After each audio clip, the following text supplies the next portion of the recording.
یا الله سپرګو ښکلې میاشت ده پاکه پروردګاره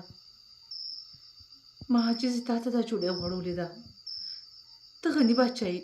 ته رحیمي ته کریمي تا په در کې د هیڅ کمی نشته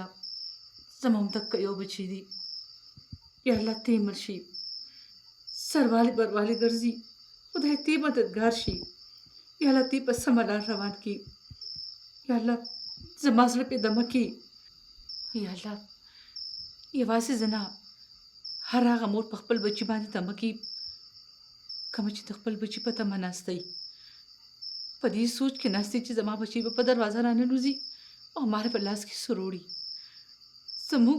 زموږ د تور سره نور هېڅ څوک هم نشته خدایه دا داسې میاشت ده چې په دې کې ستا خزانه کولو پرته وي او د خپلو خزانو نه خدای ته زموږ دا چولې ډکې کړي د چا محتاج هم مه کړي چا ته هم پاتې رامولي سرتورې هم نه کړي یا الله چې د چا بچي نشته وله ورکړي او چې د چا شته دی به ته نیک عمله لوی کړي یا الله دا ښکلې میاشت ده د برکتونو میاشت ده د توبې د قبلولو میاشت ده یا الله موږ ستا ډېر ګناهګار یو موږ ډېر ګناهونه کړي دي زموږ نه ډېر خطاونه شوي دي خو یا الله زموږ ګناهونه ستا د رحم نه ډېر کم دي ته غني باچایي غفور رحیم یا الله زموږ ګناه معاف کړي زما بچي زما په زړه زما په خوله کې یا الله دې کار کې برکت واچوي چې په دواړه لاسه ګډي او سره خپلې مور له روړي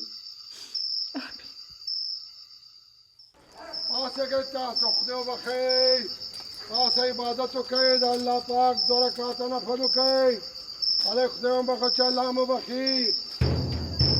پاسېږئ وروڼو پاسېږئ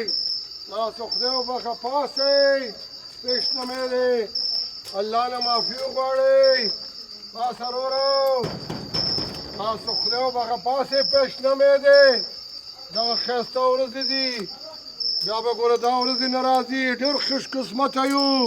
چې مونږ بچ کړي یو الله پاک دې میاشتې دپاره پاسېږئ خدای به بخه پیشنمې دی پاسېږئ د الله کریم عبادت وکړئ چې الله هم ګناهونه معاف کړي همدغه شپې ورځې دي الله تعالی سوالونه قبلوي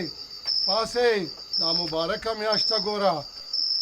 پاسېږئ پیشنمې دی پاسېږئ د الله عبادت وکړئ پاسېږئ خدای وبخه پاسېږئ 2 رکعته نفل وکړئ مبارکه میاشته وروڼو پاسېږئ پاسېږئ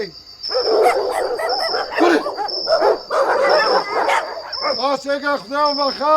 پاسېږئ پیشنمې دی